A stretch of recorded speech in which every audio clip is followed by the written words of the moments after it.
Hi. Hello. Welcome to Haunts, Graves, and Omens. Welcome. My name is Fred Stewart, and with me, as always, is my lovely co-host, Taylor. Hi, Tay. Hi. This is the second time we're recording this episode. It is. I want to die.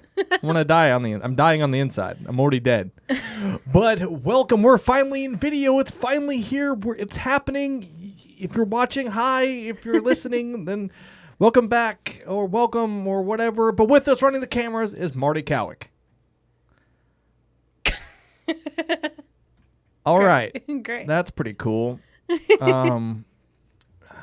Told you not to play with that Ouija board.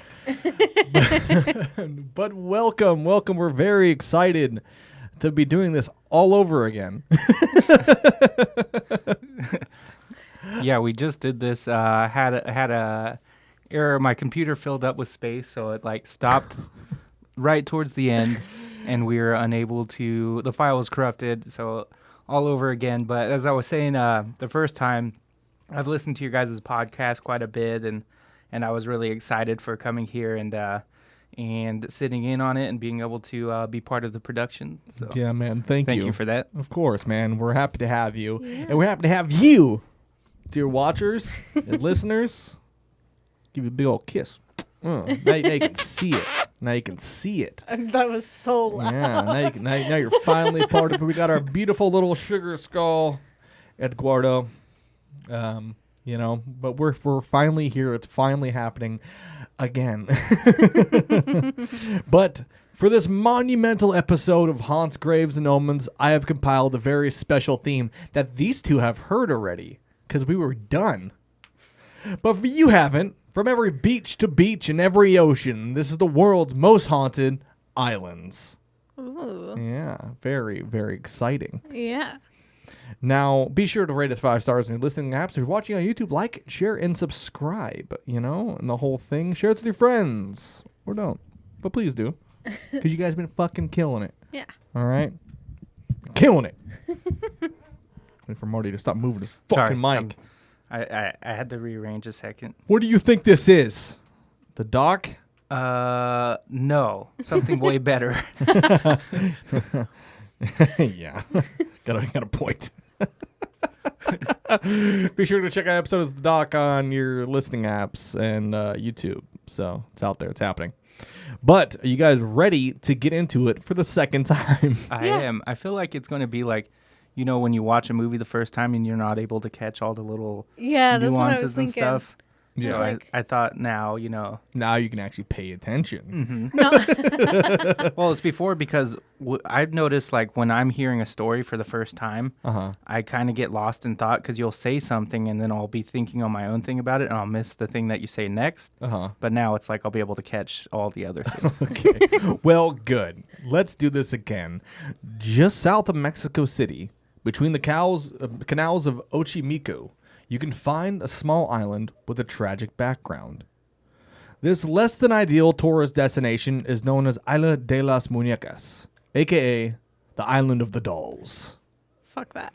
Taylor doesn't like dolls. I still don't like it. Speaking of which, Marty, do you have your little friend?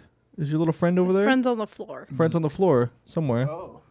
Yes, your little friend, Marty. My little friend. Marty can hold his little friend while we talk about the Island of the Dolls. Or maybe hand it to Taylor. Here you go, Tay. Here. Take a little, here, just pass it to me. Pass the little friend to me. She'll just kind of hang out. You can, you can hang out with her. Fix her here. There we go. The Island of the Dolls, originally owned by Don Julian Santana Barrera, is full of dolls hanging from trees, buildings, covered with cobwebs and insects. This place was named in the 1950s when the dolls started randomly appearing on the island. Santana was a neighbor of the Barrera de la Alusuñan, where he used to drink pulque, an alcoholic beverage made from fermented sap, after selling his vegetables until he began preaching the Bible due to superstitions, which led to him being expelled from the sector. Oh. Isn't that fun? Now, Taylor, hold on to our friend for a minute. Perfect. Oh, shit. That was not intentional. According to legend, a young girl drowned, entangled amongst the lilies of the canal. Her body was found on the banks near the Santa Tampa Chinapalas. forgive me for pronouncing these wrong, but I don't know how to read. Santana claimed to have heard the girl crying out, "I want my doll." Terrified, he hung up the doll he found near the girl's body. After the event, every time he went outside, he claims to have found a new doll hanging from one of the trees. He later died in the same spot the girl drowned. That's fucking terrifying. You want your friend back? Thanks. No, you're holding on to her. No. Just for this last little bit. Okay. Many believe that his death was caused by the girl's spirit, which still haunts the island. Now carrying on the legend, the island is now covered in hundreds of dolls, pinned to trees, walls, or whatever they could be attached to. Not to mention the spider's nest that live inside them. Spiders don't bother me. Well, It's the dolls. It's the dolls. Well, if this place sounds familiar, you can check out the episode of Ghost Adventures where they go here, and you'll hear EVPs, the EMF detectors will be going off, and the occasional disembodied voices and apparitions. I like that. Pretty damn fun. Now, That's the second time in like 5 minutes the doll has ended up on the floor. now we travel from doll-filled, spider-infested island to somewhere even scarier, Florida. Oh, fuck. We're going to Florida. It's over. Specifically Key West. Okay. Or Cowick, the island of bones, which translates to, was discovered by Spain in 1513 and secured by the U.S.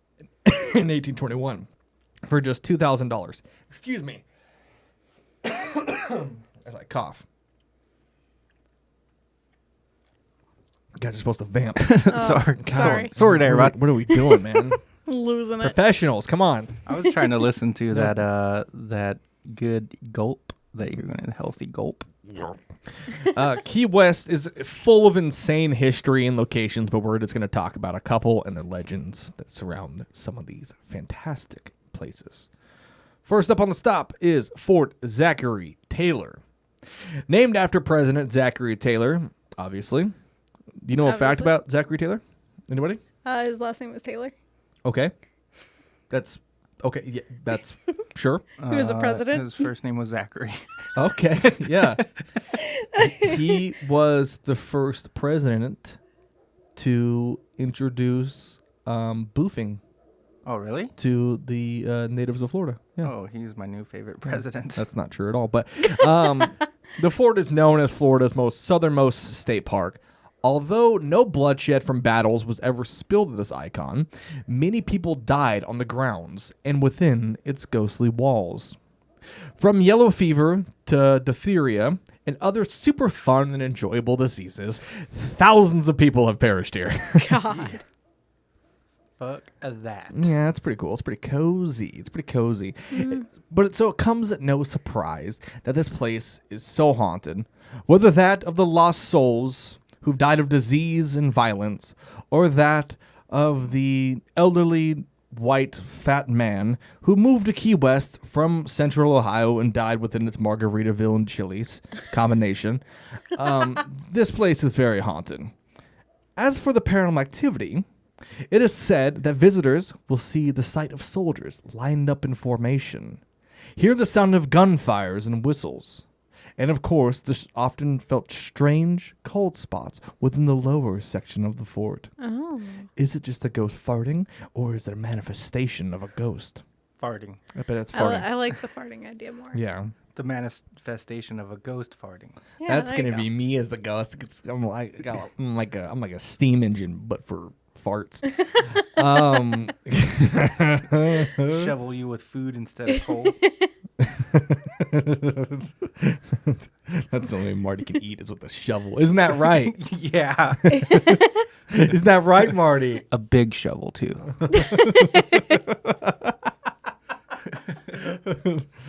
I make fun of Marty for being fat, but in reality, he's actually not that fat.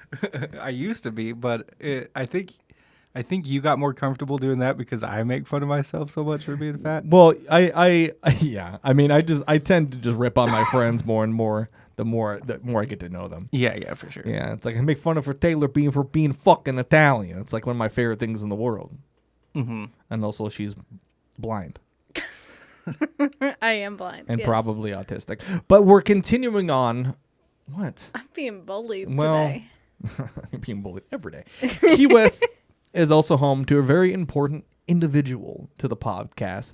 I would say any guesses, but you guys probably already know because we talked about this. But listeners, any guesses? Any guesses? Anybody? No, that's incorrect. It's not. It's definitely not the ghost of Grimace. Well, if you listen to episode 29, you can hear all about the individual or item, however you want to look at it. Well, if you travel within the former East Morello Fort, now turned into the East Morello Museum, you'll come to find our dear friend, Robert the Doll. Very, very haunted, cursed object. Said to, if you take photos without his permission, you become cursed. Yeah. Yeah, it's very, very fun. Terrifying. Very terrifying. And here's a picture of the doll. yeah, that's a good point. Probably. Well, we'll throw him up there, sure, why not? Up next on our spooky jaunt through Key West, we arrive at Morero's guest mansion. Built in 1889 by Francisco Morero, a renowned cigar maker, the Morero guest mansion was an elegant Victorian home that is now a charming bed and breakfast, much like the Villisca Axe murder house. Yeah. What is with them turning like sketchy places into Airbnbs? It's just cozy. It's bed just and fun. breakfasts? Why? It's like what last podcast on the left always makes fun of. Why true crime now? Why true crime now? And it's like we've been doing it forever. Yeah. It's probably to like draw in people like you people to those places, you know. I don't like the way you said that. It is said, though, that Francisco constructed the stunning residence to lure his true love, Enriqueta, to Key West. Beautiful Key West. He later turned her into a giant cigar-shaped woman. Oh. No, I'm just fucking with you. But his plan did work. She came to Key West. They got married, and they had 8 beautiful children that definitely weren't cigar-shaped in nature. I still think 8 kids is a lot. Yeah, but we talked about this on the last time we recorded this, that it's the fucking 1800s. So they're just pumping them out, you know? They're constantly like, and then like, and then like, and they just keep doing it because they're like, at least half of these are going to die. Let's be honest. Yeah. I mean, and then they didn't. Yeah. And then they're like, fuck. I mean, my grandma's got 12 siblings. 12 siblings? Yeah, she's Jesus from Christ. a family of 13. Great-grandparents like the fuck. Yeah, my parents my mom has like 7 sisters and 1 brother. Yeah. Damn. My I dad feel has bad for like that one brother. Yeah. That's gnarly. He lost his eye at an early age. Oh, my God. I bet. My dad has like 7 siblings. Jesus, Something man. like that. Great. Well, and of course, as any heartwarming story goes in the 1880s, someone dies. Francisco died, much to the surprise of Enriqueta. A woman showed up to the home claiming to be Francisco's wife. Ooh. Yeah, some fucking hot controversy. Unfortunately, Francisco had never divorced his first wife, and poor Enriqueta and all of her children were soon evicted and forced into the streets. When she was forced from her home, Enriqueta said to the crowd that had gathered outside that, quote, she would always be there in spirit. Keeping to her word, Enriqueta still lingers at her mansion. Guests report seeing her ghostly figure in various places within the hotel, most often in room number 18. Others say they've heard the disembodied wails of a baby crying, not the disembodied wails of a whale. We talked Marty. Yeah. The first way through, I thought he said whale as in whale. And I was like, well, it is Florida, so there might Yeah, be some that makes whales over there. sense. Would anybody like to communicate with me? Like, oh, Spooky. I don't know. But this place seems pretty cozy to me, and I would like to visit. Well, Yeah. do you think that other, like, so ghosts, I just thought of this, but like humans, but are there ghosts of animals too? Yes, yes, there is. There are? Yeah, for sure. So do you think the sea is haunted with fish ghosts? Potentially. I've been. I would say yes. Sure. I mean, how much of the ocean is actually really explored? Not a True. lot. Not a lot. Not a lot, yeah. And I have actually been, I shouldn't say haunted, but been within the presence of ghostly animals before. Oh, really? Yes, when my cat passed away, I used to feel my cat jump up on my bed, and she would kind of make little biscuits and then lay down right behind my legs. Mm-hmm. Until one night I was like, "It's okay, you can go," you know. And then she never came back. And then my dachshund, my dear boy Chopper that I loved dearly, I was heartbroken when he passed, and I used to feel him jump up on my bed because he was a heavy boy, and he would jump up on my bed, and I'd feel him like kind of like dig a little bit, and then like lay down. And he did that for about a week until I was like, "It's okay, buddy, you can go." And then he went. Yeah. So it's a nice little wholesome story. Yeah, that's pretty crazy. After my dog Dutch passed, like I feel like at one point I saw him, but you could also hear him like walking around the house, Yeah. clicking, clacking. Clicking, clacking. Yeah. So yeah, animal ghosts do exist. Mm-hmm. Now, next up on the docket is the Audubon House and Gardens. Located on Whitehead Street, the Audubon House is now a beautiful museum showcasing the works of John James Audubon. Audubon, JJA if you will, visited Key West in 1832, where he sighted and drew 22 new birds for his collection, Birds of America. You laugh, but it's a fuck. It was you laughed. You laughed last time. I know. But it's a fucking cool. It's a cool thing. There's birds that people have never seen before, and it's neat. No, I know it's really cool. I mean, birds are cool. I don't. Yeah. Before the government turned them into spy drones. Yeah. Yeah. You're a psyop. Anyway, it's here that many visitors see the ghost, not of JJA, but of Captain Gager, a well-known wrecker and the original owner of the house. The captain has been spotted on the balcony of the house and walking through its gardens. Oh. Many speculate that he is guarding his elusive fortune of hot dogs and little smokies, which is believed to be buried on the ground somewhere. I'm going for that treasure. We both kind of like looked over at you. Me too, buddy. You can't stop me, Dude. Gagger. Oh man, I love little smokies. Oh, anyway, since we are beginning to tell the legends of ghosts and ghouls of Key West, it's hard to say who these spirits are.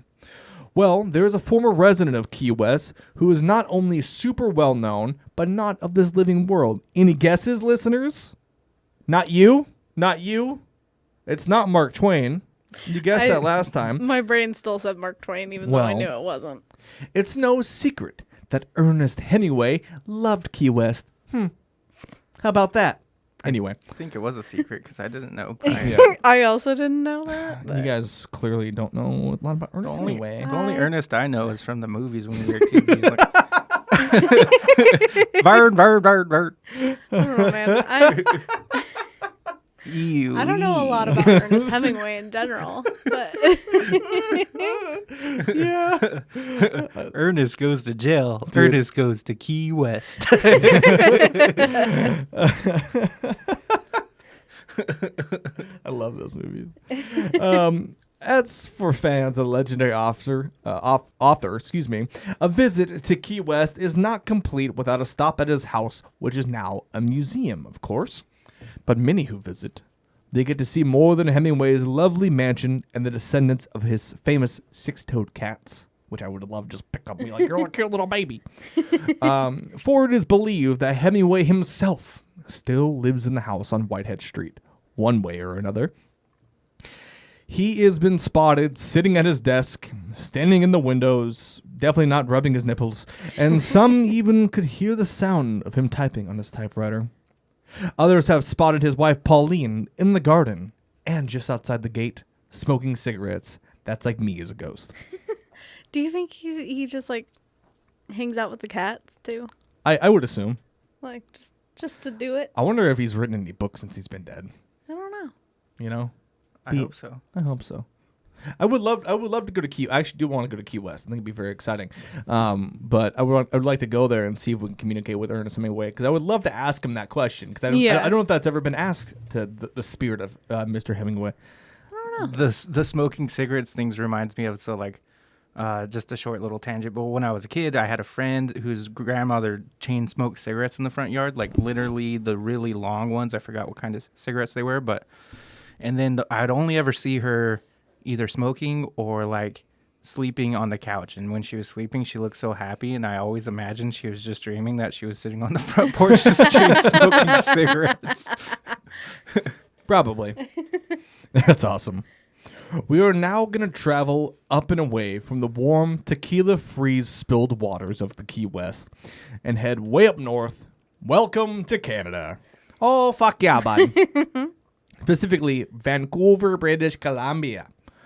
Within what some would call the LA of the Great White North, lives an island with a very infamous past and a very fitting name.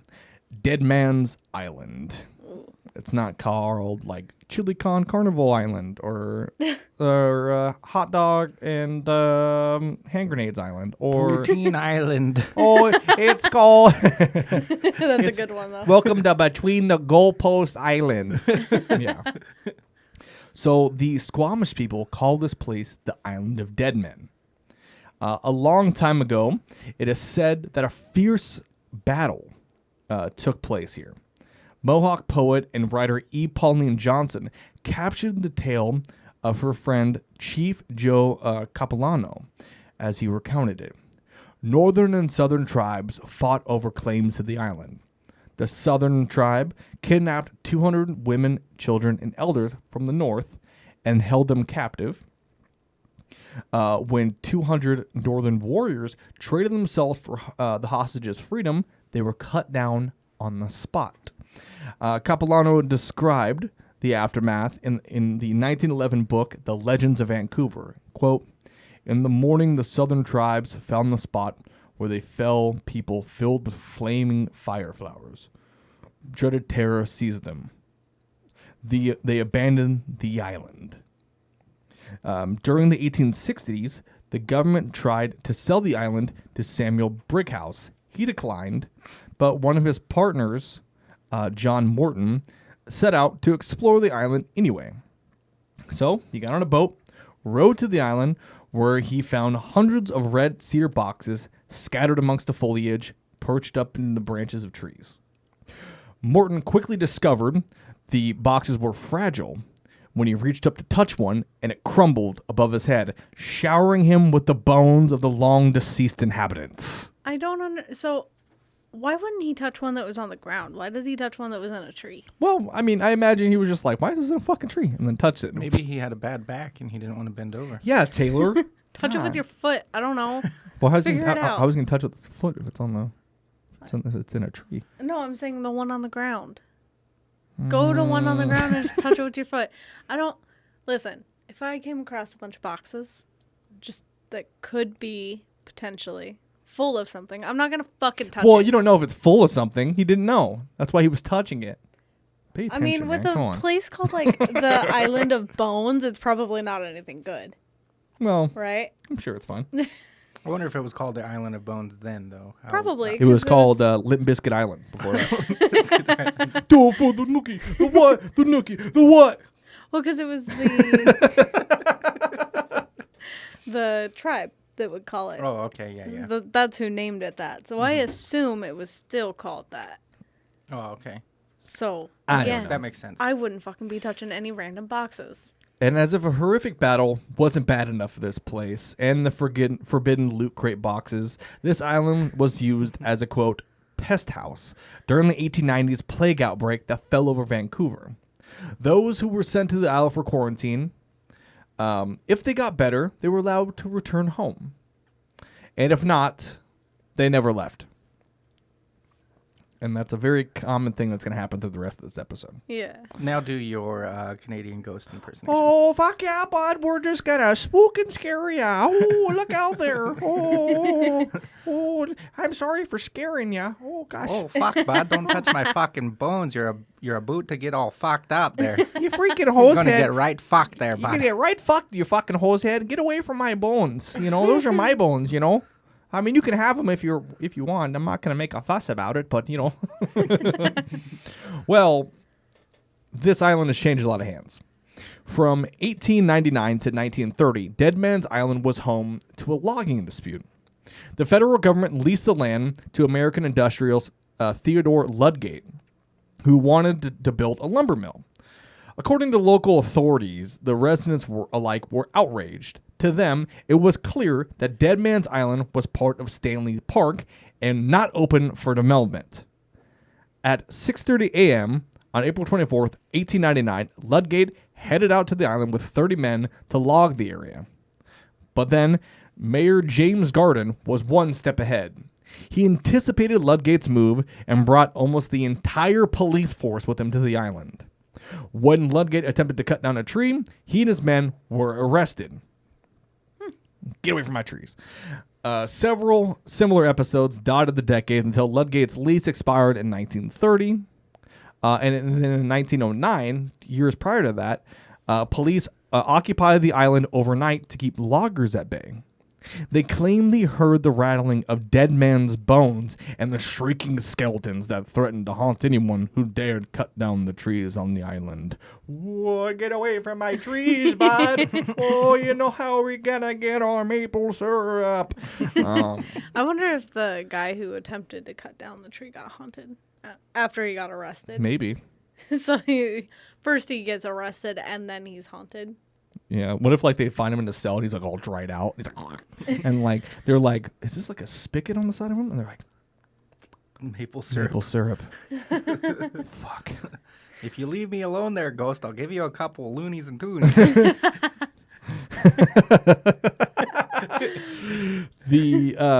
So the police claim that they heard all these noises, right? Yeah. And in a Vancouver Courier piece about the haunting, writer Chris Miller described the occurrence. Perhaps suspecting that the human agencies, rather than the supernatural ones, were responsible.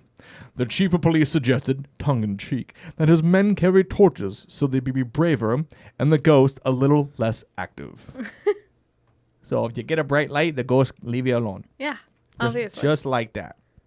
That's how that works. Of course. The island is home to too many bodies to count at this point.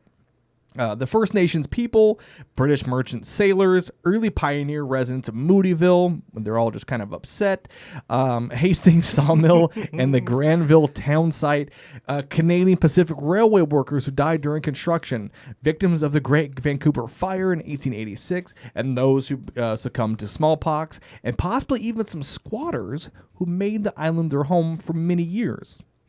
Since the island became the HMCS Discovery and Hable station in 1942, most supernatural occurrences have been reported by naval reservists. Several have recounted hearing footsteps on the staircase, furniture being moved upstairs when no one else was on the island. Others have witnessed a strange glow emanating from the trees. They say the glow sharpens into a human form. Spooky. It's like that episode from The Simpsons. Which one? You guys don't know what the fuck. I don't watch The Simpsons. You guys are fucked, man. I used to a long time ago. Fucked but up. I It's haven't the watched it one in a where while. Mr. Burns gets irradiated or whatever, and they think he's an alien, and he's glowing in the woods. I think I've seen maybe bits and pieces of that one, but Whatever, guys. Somebody You know what I'm talking about. knows what Up you're top, talking bro. about. Give me a high five. Give me a high five. Yeah. High five me, bitch. Let's go. Anyway. Though some of the First Nations remains are said to have been moved to a graveyard near the lumberman's ark, it is unclear whether any of the bodies have actually been exhumed, kind of like a poltergeist scenario. In his Courier article, Miller quotes an early settler, Harold Ridley, who described the burials on the island. A little collection of graves was not a cemetery. Just like the graves beneath the trees, little sharp fences of sharp-pointed spear cedar pickets and a headboard, over time the names became obliterated by the weather, and the grass grew tall and went to seed. The grass got real tall, and there's maple syrup all over the place. Anyway, due to the nature of the scattered and unmarked graves, it is unlikely that many of the graves have ever left Dead Man's Island. that makes sense. Also, I wouldn't disturb them. There, bud. Oh, well, fuck yeah, bud. It's pretty spooky. It's pretty spooky. I would like to go take a little visit there. Well, personally. not that far I would from Yeah, I mean, Yeah. Vancouver. I'm down to go. Would you guys go? Yeah, I'm trying to get my passy right now, and then Get your passy. and then we can go because I mean I don't know how far that is from Vancouver, BC, but we're only like 6 hours from there. Yeah, something like that. Well, once again,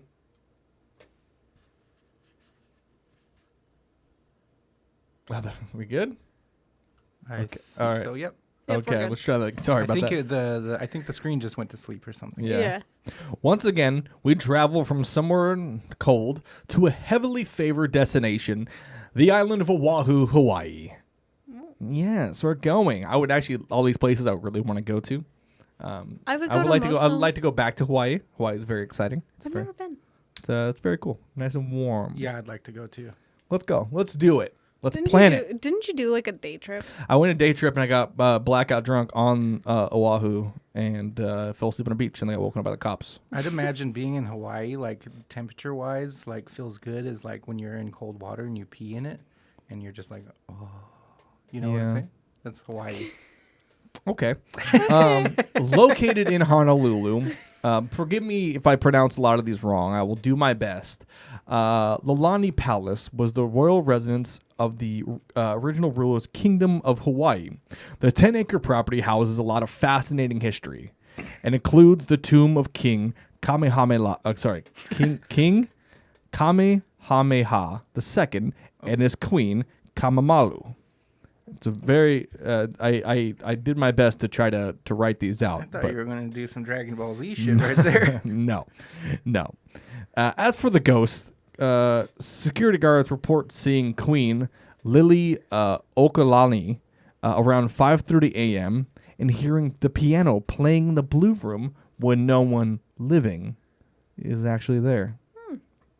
In 2006, Lokata Kapatanu, a storyteller and founder of the Mysteries of Hawaii Ghost Tours, was taking a group on one of his guided tours through downtown Honolulu and claims to have seen the silhouette of a Hawaiian woman in the second floor bedroom window, where the queen, right, was imprisoned at. Oh. Her ghost, perhaps a trick of the light. My imagination. I can't really say. Kapananu says. It was there. It did happen. I know what I saw. It seems the home of Hawaii's last reigning monarchs may be housing more than just history and artifacts. Oh. Isn't that cool? Isn't that fun? Yeah. We should make a trip to all these places that you're talking about. Oh, I'm so fucking down. This is only like I've talked about it. I want to like do a whole like thing where I want to go talk about all these different haunted locations, and I think it'd be very, very cool to actually go to these haunted locations and do a podcast about it. Yeah. Yeah. Next up is Makua Cave. According to Hawaiian legend, the cave is home to an underground shark god, Nanua, the son of Kamo Hawalai. Forgive me, I'm butchering these. The king of sharks. The most sacred brother of the fire goddess Pele. The king of sharks has an appetite for human flesh and disguised himself as a man to trick humans. It is said that weary travelers visiting the cave at night are sometimes invited to join an old, wrinkled Hawaiian man tending to meat sizzling over a fire. As soon as the tired traveler becomes lethargic from eating the meat, the old man transforms into a shark. The god then kills the traveler, leaves the body to rot for 3 weeks before consuming the meat. The cave is supposedly an active hotspot for the spirits who have also died there. Oh. Such as, apparitions, disembodied voices. Yeah. Who's to say? Let's go find out. Yes. Yes. It's like a little hot pocket for people. Well, I was gonna say, as long as we don't go find an old Hawaiian man. I'm not gonna eat an old Hawaiian man's meat. I might eat a whole. Whatever. Just shit happens. A young Hawaiian's man meat. Now that's the way to go.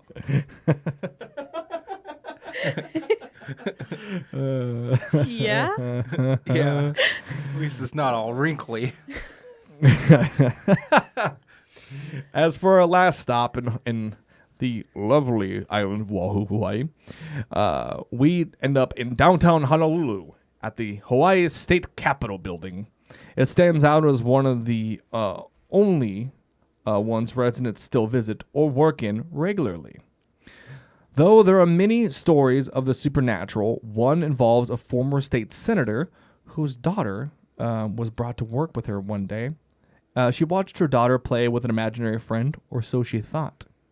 The next day, her daughter saw the statue of the Queen Liliuokalani, the queen that was imprisoned in that second-story building, Yes. in front of the state capitol. She said that was the nice Hawaiian lady that she was playing with the day before. That's really awesome. There's also a lot of stories in here of, in that place, of like shadowed apparitions. That's a really common one that I was finding. But there wasn't enough like context to really add Yeah. it. But like people often see like what they think is people, and then look, there'll be nobody there. Yeah, yeah. So it's very, very interesting. But on our final flight of this episode, we travel to the land of rapid hand gestures, spaghetti and ravioli, and, thin gold chains. Welcome to Italy.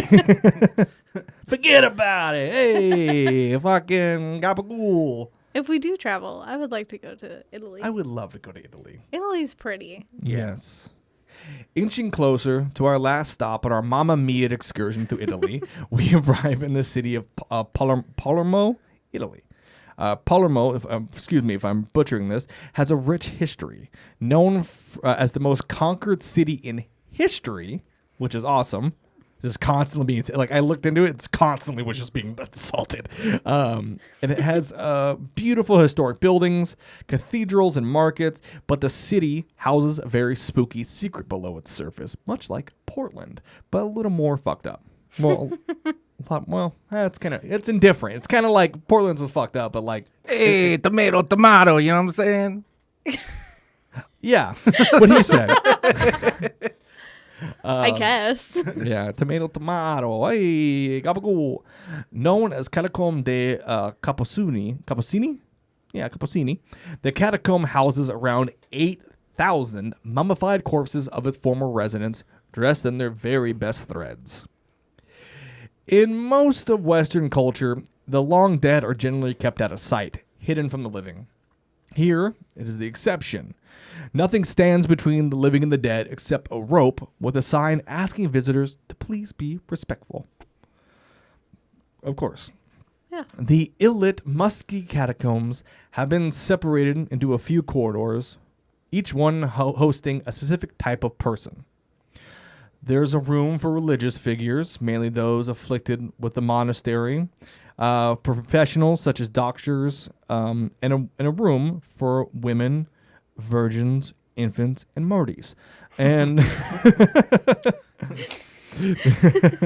the oldest corpse in the Macabre collection is that of Silvestro de Gubbio, a fair who passed away in 1599. I can't believe that. 1599. That's pretty wild. Yeah, it's a long time. It is believed that the particularly dry atmosphere allowed for the natural mummification of the bodies. Initially, priests would lay the dead on the shelves and allow them to drip until they were completely depleted of bodily fluids. A full year later, the dried out corpse would then be rinsed with vinegar before being redressed in their best attire and sent to their proper room to stand for eternity. One of the most recent to be interred was Rosalina Lombardo. Only 2 years old when she was embalmed in 1920, the embalming procedure has kept Rosalina looking so well preserved that she's been dubbed Sleeping Beauty. The embalming procedure, which was lost for decades, consists of a formulation to kill bacteria, alcohol to dry the body, glycerin to keep her from over-drying, salicylic acid to kill fungi, and most important ingredient, zinc salts, to give the body rigidity. That way they can kind of stand. Yeah. wonder why they have them like standing. Do you think like anybody's gone in there and taken a little bite off someone? I hope so. I fucking hope not. It's the saltiest beef jerky you ever tasted. You think they're like, like I'm surrounded by psychopaths. yeah. They're on either side and I can't get away. Taylor, blink twice if you're being held against your will. Yeah. There we go. Yeah. Welcome to Hauntscapes and Omens. No one gets out alive. Of course, this final resting place has become a macabre tourist destination because, of course, it is. Mm-hmm. And for only €3, how could you not visit? Right? Come on now. I looked up reviews of this place, and it was rated relatively high, but some people Really? yeah, there was some like really weird reviews. And people were like, I didn't like it very much. It was really macabre and really gross. And it's like, you're seeing 8,000 mummified fucking corpses. What do you expect is gonna happen? Yeah. I was like, you guys are stupid. Like, It's not. this is not a family-friendly activity. I don't know why. This is not like Disneyland. You know, it's just like, what are you talking about? Anyways, with that, many visitors have seen and experienced strange and unusual things. Guests have reported seeing that of a little girl, ethereal in nature, glowing, and following along with the tour. Guests have also reported seeing a monk wearing their hooded cloak, wandering the rooms of the dead. The occasional cold spots and disembodied voices is often felt and heard down there. In any case, it's a very cozy little spot to stop. I would go. Oh, yes. I wouldn't yeah, go to the 100%. Island of Dolls, but I would go to that. You guys are weird. I don't know if I would really go to the Island of Dolls. Not because of the dolls part, because I don't really care. It's the spiders. The spiders. Yeah, we're on opposite ends of the spectrum. Mine's the dolls. Yeah, tell me someone we don't know about being opposite ends of the spectrum. I'm gonna. Okay. All right. Hands inside the vehicle at all times. No. We are now even closer to our final destination, but first we must make a quick stop in Venice. We'll come back here eventually, but we're going to hop around a little bit. Okay. The home of water, and more water, Venice is known to be very, very haunted and wet. But it also is home to Cacario. Built in the 15th century, this building is known as one of the most haunted buildings in Venice. It was originally owned by Giovanni Dario, whose son was murdered and daughter who committed suicide while they lived in the house. There are 2 more murders and suicides in Cadario, and 13 successive owners have all died in mysteriously related pasta deaths. Pretty weird. I don't know. I'm just fucking with it. No, they for sure died though. yeah, no, they're super dead. Were their bodies, as you would call it, al dente? Mm-hmm. Yes, Marty. Their bodies were indeed al dente. I don't know what. Got a little bit of bite to them. I sure hope not.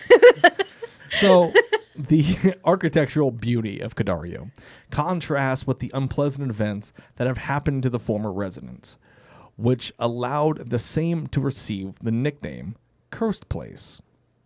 Most of those who have owned it not only died from murder or suicide, but they also spent the last years of their existence in poverty and given a financial bankruptcy attributable to the ownership of the property.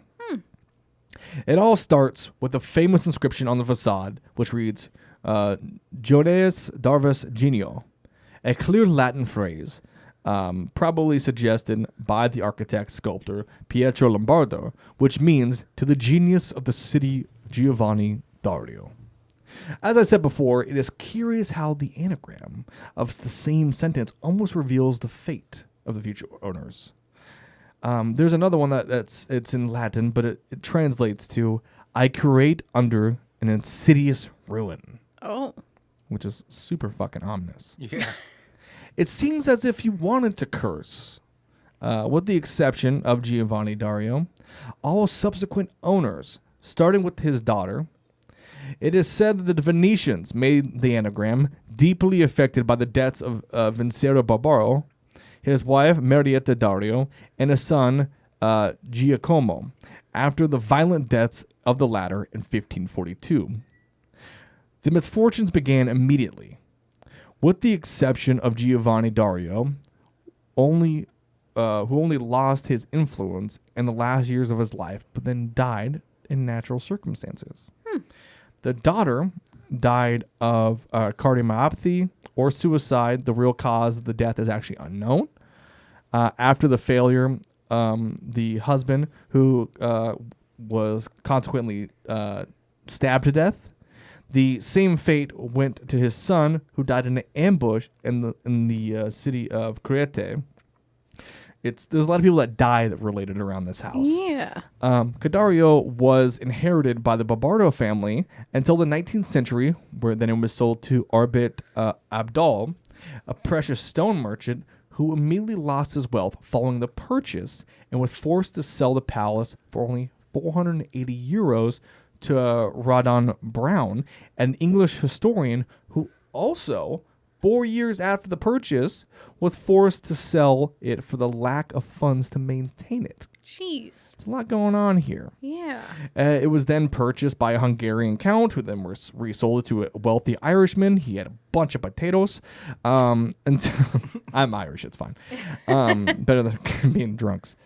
Until it belonged to the Countess Isabella Gontran de la Boheme Poloveni. Yeah, and her friend Augustine Bautou, who hosted the French poet Henry de Regenier, or Henry Spaghetti, until the moment he returned to France in cause of serious illness. After the war, it was bought by the American billionaire Charles Briggs, who fled the city as being accused as a homosexual, which at the time was a crime. And after moving to Mexico, he lost his lover, who was killed. Jeez. Is a supernatural force at work in this home, or was it mere coincidence? I'm not sure. We should probably just buy the house and find out. Yeah. Going in on it. And if you want to buy the house, you can follow the little... I'm just kidding. I'm not putting a link there. I would like to live in a house haunted by gay people. It seems like it would be a fun time. Oh, my God. Yes. Yeah. You would never have to decorate, and it would always just look great, And then I just imagine it like would you smell great. like you'd come out of your room after getting dressed and be like, oh, honey, no. Honey, no. Yeah. I just think of all my gay friends and it's like as them as ghosts, and they're like, honey, no. It's like, what's wrong with it? Like, that shirt? No. Like, okay. Tube top it is. We are getting close to our final spooky island, but before we get there, we're going to stop at Castillo Arganassi. Yeah. Pretty cool, huh? I know Italian sometimes. This impressive and terrifying looking castle sits on the volcanic rocky inlet just off the coast of Naples, Italy. This island has been used as far back as 474 BC. Jeez. And it's old. Yeah. In 326 BC, the fortress that was there was captured by the Romans and then captured again by the Parthians. It was just who were ancient inhabitants of Naples. It just like constantly just was like being back shifted. and forth. Yeah, back and forth. In 1441, a stone bridge was connected to the island. Around 1700, around 2,000 families lived on the island. From the Poor Clares, monks, bishop, and a seminar, a prince in their military garrison, and my burp. And as anything good goes during this time, the British show up in 1809 and seize it. Mm-hmm. So the British, under French command, shelled the island to almost complete destruction, killing damn near anyone who they wanted. That sounds a lot like the British and the French. Yeah. Sounds like just about anybody that is from that time period. Like it was just everybody trying to take everybody's shit. That's fair. But specifically the British. I was going to say British for sure. specifically Britain, though. Yeah. The castle that now sits on top of this island was then sold in 1912 to a private owner. On the island today sits the Church of the Immaculata, a slew of buildings, and the Cathedral of Osatuna. But once you've had your fill of beautiful views and sights, you can follow the signs to the Nun Cemetery. But this is nothing like Western cemeteries as we have come to know, much like we've been talking about. When a nun would die, she would be placed naked into a chair in a creepy room. There were holes in the bottom of the chair, much like a toilet, and a vase placed underneath. The nun slowly decomposed, and the fluids, if you will, would drain into the vases. When a nun had finally reached full skeleton status, her bones would be carted away, and the vases would be moved to their chapel to be worshipped. The vases? The vases with all the fluids in them. I was going to ask, what That's do they do with the vases? disgusting. Just like sloshing around. I'll have none of that. That sounds Come on, so man. gross. We'll make I'll this. have none of that. We're just like carrying the vase, and you're like,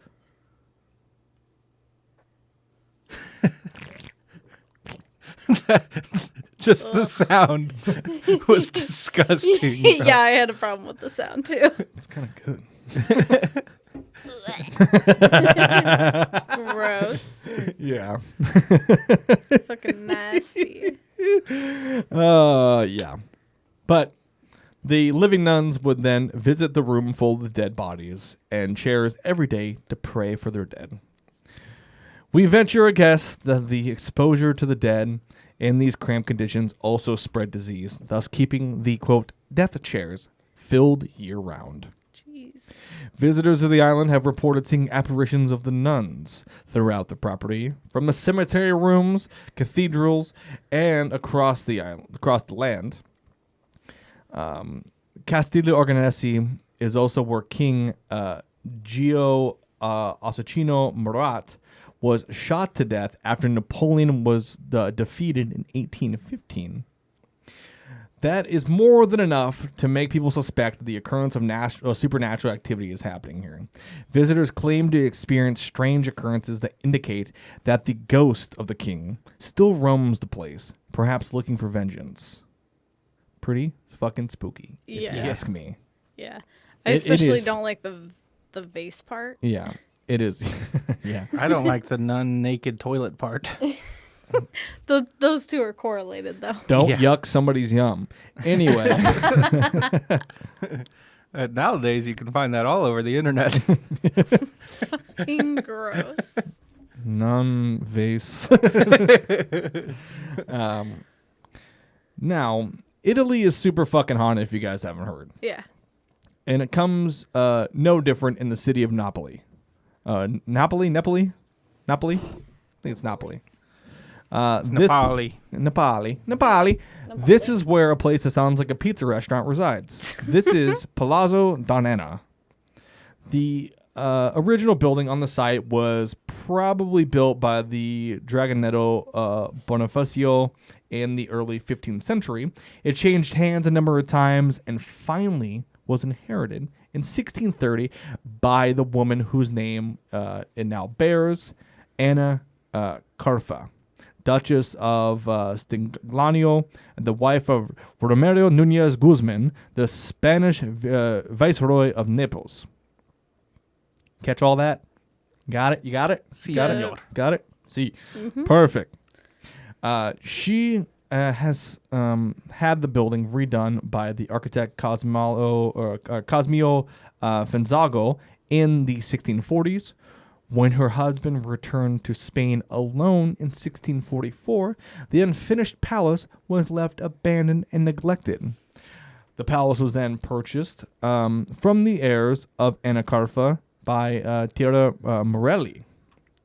The grand but decaying building projects directly into the sea, presented an irresistible subject for 18th and 19th century artists. In particular, thanks to nearby villa of William Hamilton, many were the foreign and British travelers who remained fascinated.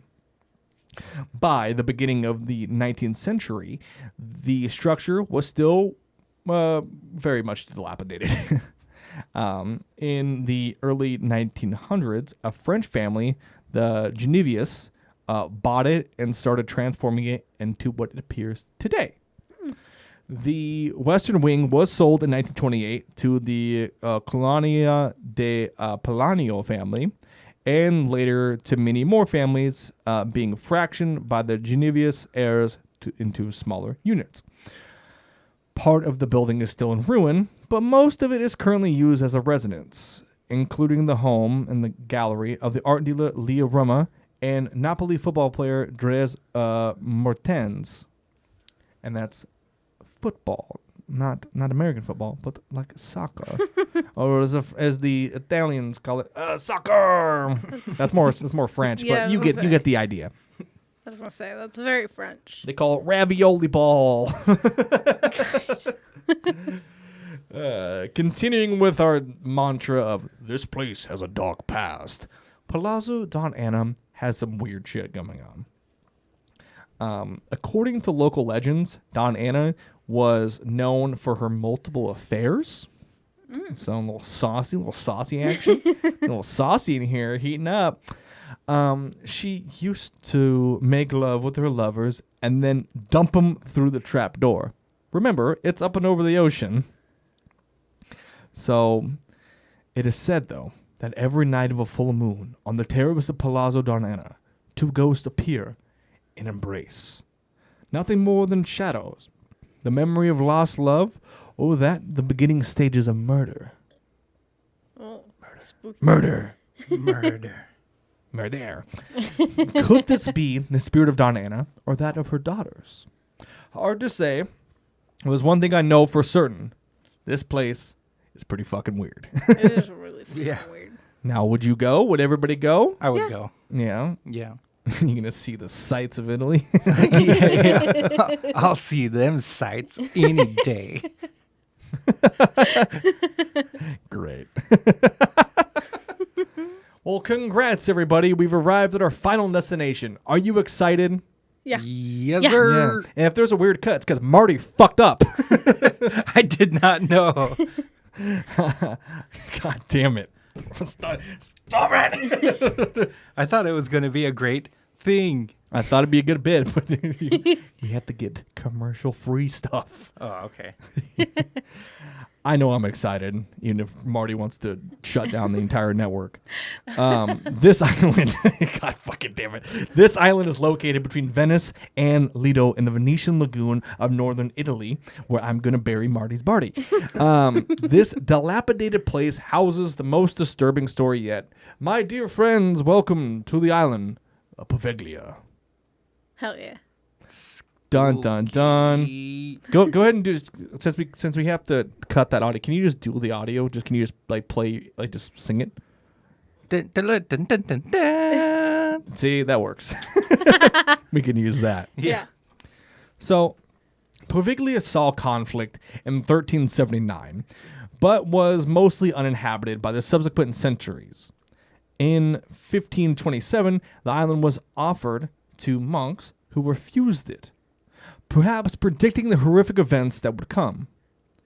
In 1766, the island became the jurisdiction of the Public Health Office and became a checkpoint for goods and people coming to and going from Venice by ship. In 1793, there were several cases of the Black Death on ships.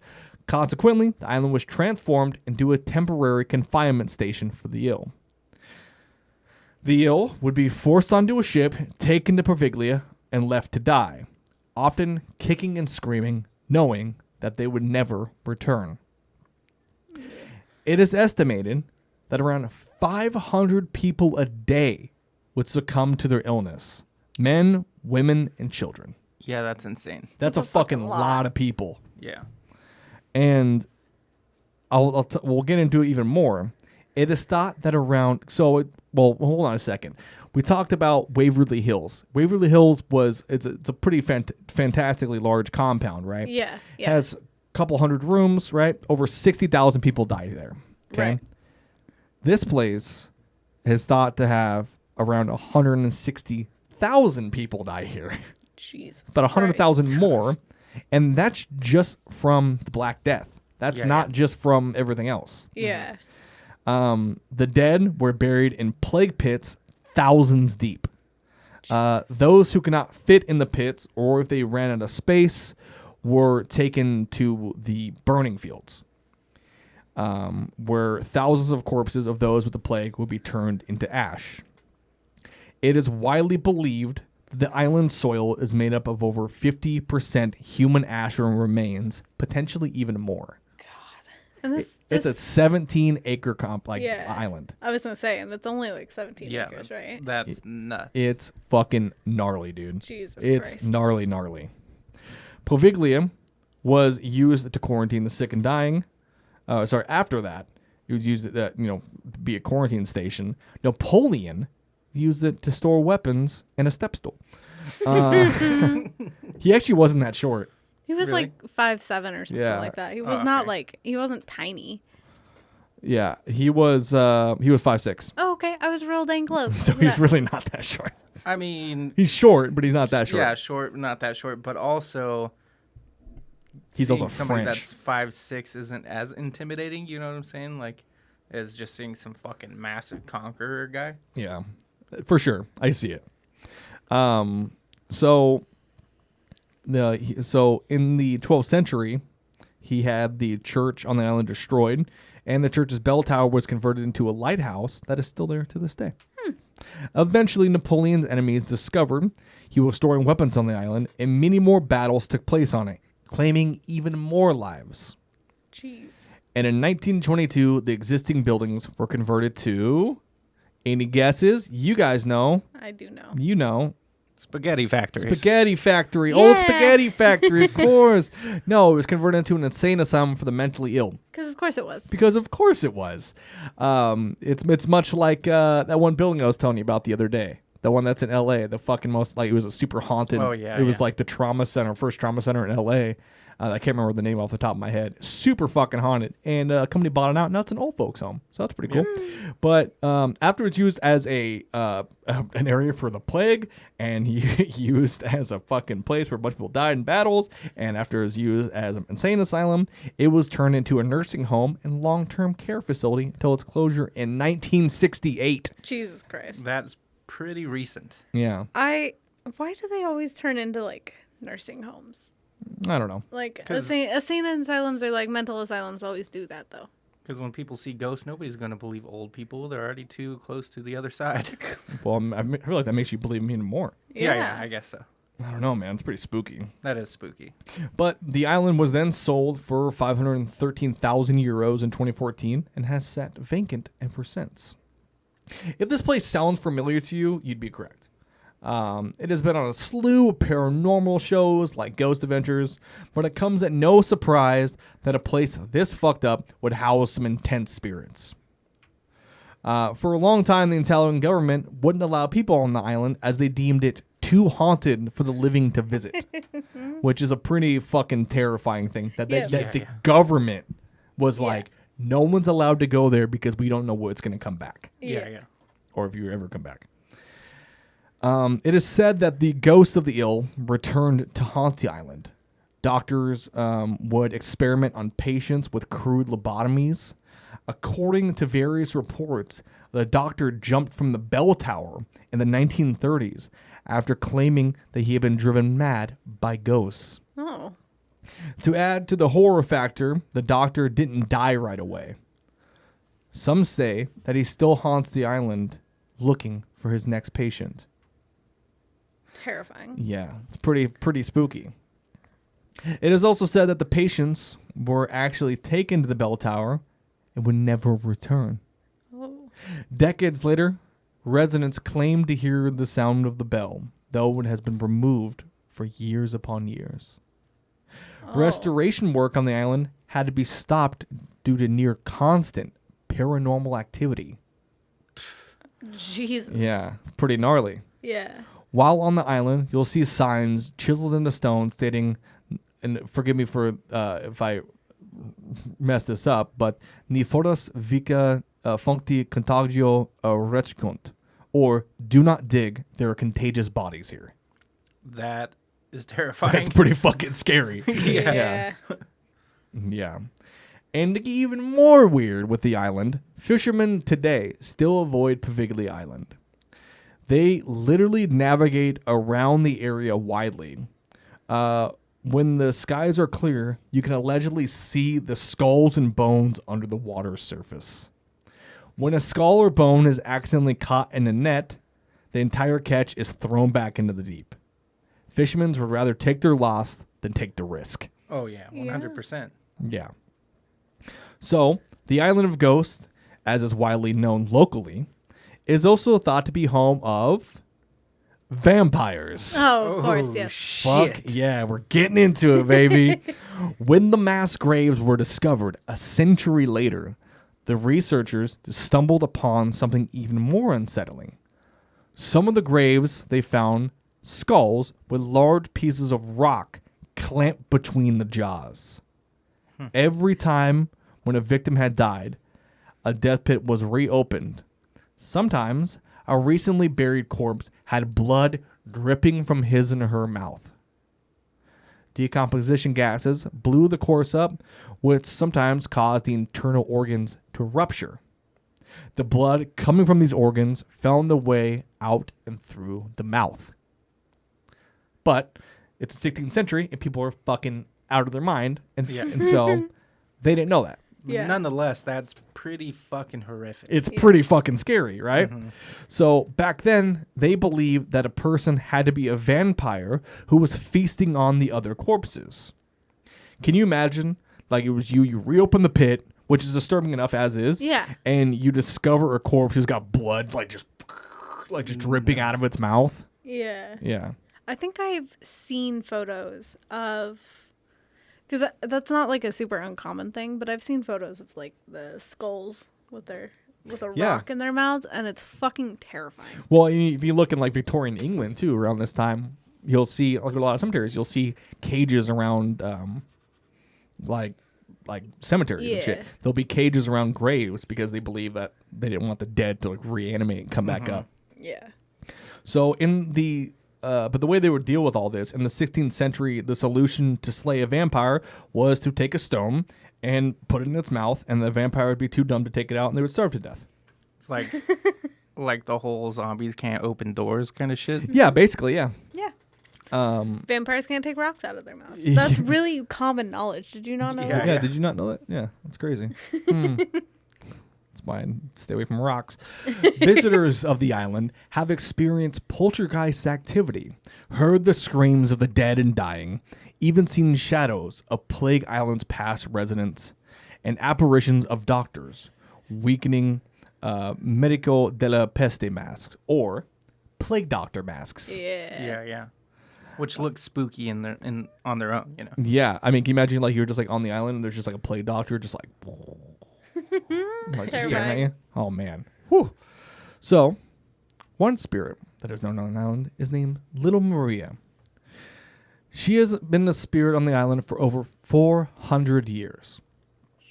This young child most likely died from the plague, and she roams the beach while she cries in a heartbreaking way. There are also some spirits from the time that it was used as a psychiatric hospital.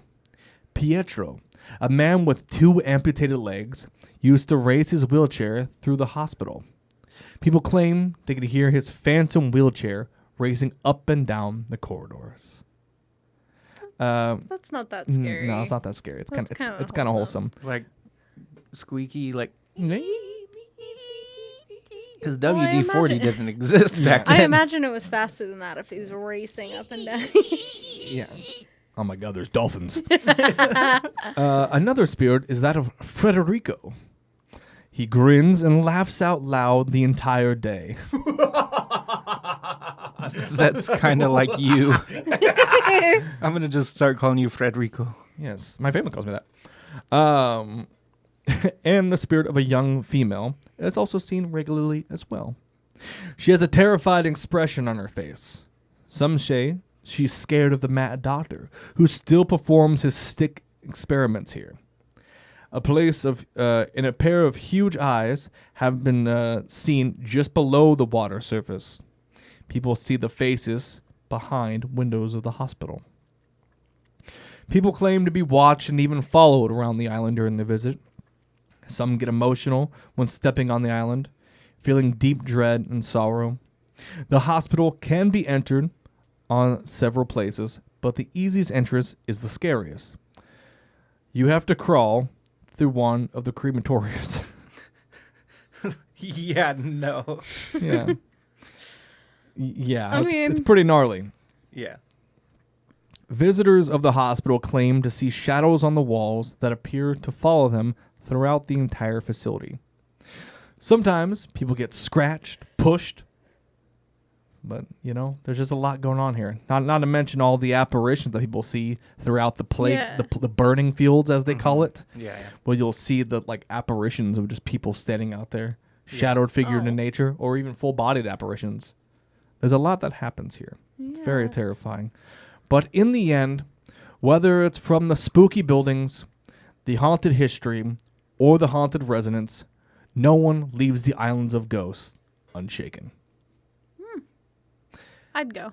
Oh, for fucking sure.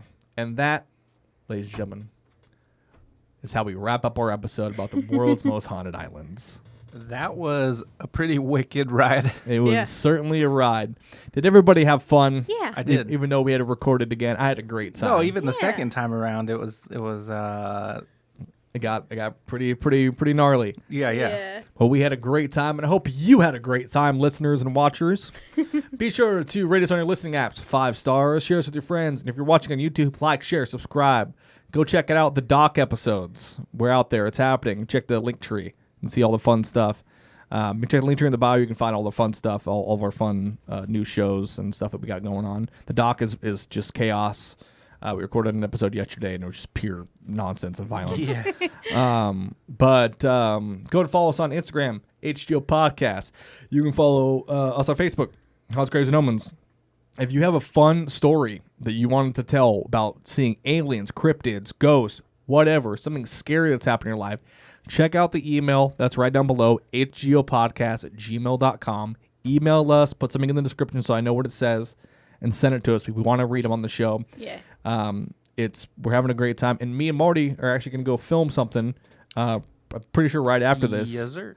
And we're going to be doing a really fun series. We're going to be playing all the Left 4 Dead maps. We're going to be doing a whole thing about it. We're going to go through everything from Left 4 Dead 1 to Left 4 Dead 2, DLCs and all, and they will be up on the Common Chaos Network. But you can follow me directly on Instagram at HGO Podcast. Sorry, you can follow me directly on Instagram at I Hunt the Haunted. Not HGO Podcast. You can follow that too. But go and follow me. I Hunt the Haunted. You can follow Taylor directly on Instagram at Lunar Throw. Hell yeah. And you can follow Marty Cowick on Instagram at Ghetto Feather, GHETTO Feather. All right. But until then, stay spooky Stay haunted. and let's fucking go buy a haunted house. Yeah, fuck yeah, We'll everybody. see Yeah. you next week.